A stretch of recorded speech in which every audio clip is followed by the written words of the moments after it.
السلام علیکم ویورز، قید ڈرامے کی آج کی قسط میں آپ نے دیکھا کہ عاشر کو سارا سچ معلوم ہو جاتا ہے اور یہ بھی پتہ چل جاتا ہے کہ فیصل کیوں اس کا فون اٹینڈ نہیں کر رہا تھا۔ وہ اس لیے کیونکہ اس کی بیوی صبور نے سارے میسیجز عدن کو کیے تھے۔ اگلی قسط میں آپ دیکھیں گے کہ عاشر فیصل کے گھر جائے گا اور دونوں میں کافی لڑائی بھی ہو جائے گی۔ دوسری طرف عاشر آپا بی کو بتا دیتا ہے کہ ریحان ہی وہ لڑکی ہے جس سے میں محبت کرتا تھا اور میں نے ہی اپنی محبت کو سب سے زیادہ تکلیفیں بھی دی ہیں۔ اس کا بھروسہ نہیں کیا۔ وہ بہت ہی رنجیدہ اور افسردہ ہوتا ہے۔ اس کی محبت اس کے سامنے بے گناہ ہوتے ہوئے بھی گناہ گاروں کی طرح ایک قیدی کی زندگی گزار رہی تھی۔ آپا بی کو جب پتہ چلتا ہے کہ ریحان عاشر کی پہلی محبت ہے، وہ بہت حیران ہو جاتی ہیں کیونکہ ریحان نے بھی انہیں اس بات کا نہیں بتایا تھا۔ توفیق کی بیوی توفیق صاحب کو بتاتی ہے کہ اب تو عاشر نے بھی ریحان کو معاف کر دیا ہے اور آپا بی کو بھی سب سچ پتہ چل گیا ہے اور انہوں نے بھی اسے بہو مان لیا ہے۔ اور آپ دیکھنا، آپ کی آپا بھی ریحان کو بے گناہ مان کر اپنی بہو بنا لیں گی اور آپ بس دیکھتے ہی رہ جانا، کچھ نہ کرنا۔ اور ہماری بیٹی کی تڑپ تو آپ کو نظر ہی نہیں آ رہی۔ بیوقوف تو ہم دونوں ماں بیٹی ہی نظر آتے ہیں نا سب کو۔ ابھی کچھ کر سکتے ہیں تو کر لیں ورنہ بہت دیر ہو جائے گی۔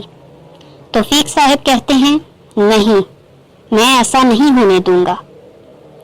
وہ اپنی آپا سے بات کرتے ہیں اور انہیں اپنی باتوں کے جال میں پھنسا کر شادی کی تاریخ طے کر لیتے ہیں۔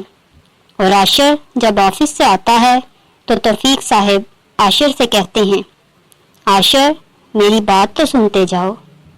عاشر کہتا ہے میں آرام کرنے جا رہا ہوں، مگر وہ کہتے ہیں پہلے میری بات تو سن لو۔ عاشر پوچھتا ہے کیا بات ہے؟ تو وہ کہتے ہیں تمہارے لیے ایک خوشخبری ہے۔ عاشر حیران ہوتے ہوئے پوچھتا ہے کیسی خوشخبری؟ توفیق صاحب عاشر کو بتاتے ہیں کہ آپا نے تمہاری اور فرح کی شادی کی ڈیٹ فکس کر دی ہے اور وہ آ رہی ہیں اور جیسے ہی آتی ہیں شادی ہو جائے گی اور ہمیں تو شادی کی تیاریاں شروع کر دینی چاہیے۔ عاشر یہ سن کر بہت پریشان ہو جاتا ہے۔ اب جب کہ وہ ساری حقیقت جان چکا تھا، وہ کیسے ریحان کو چھوڑ کر کسی اور سے شادی کر سکتا تھا؟ توفیق صاحب ڈائیورس کے پیپر بھی لے آتے ہیں اور عاشر کو دیتے ہوئے کہتے ہیں آپا نے بھی کہہ دیا ہے کہ اب ریحان کو طلاق دے دو۔ عاشر انہیں کچھ نہیں کہتا۔ توفیق صاحب باتوں باتوں میں عاشر کو اس بات کا بھی احساس دلا دیتے ہیں کہ وہ آپا کا سوتیلا بیٹا ہے اور پھر بھی انہیں خوش رکھنے کے لیے کچھ بھی کر سکتا ہے۔ وہ بڑی چلاکی سے اس بات کو جتلا دیتے ہیں۔ ڈیئر ویورز، ویڈیو پسند آنے پر لائک کریں اور اپنی قیمتی رائے کا اظہار کمنٹ دے کر ضرور کریں۔ ہماری لیٹسٹ اپڈیٹ سب سے پہلے دیکھنے کے لیے ہمارا چینل سبسکرائب کریں اور بیل آئیکن کو دبانا مت بھولیں۔ شکریہ۔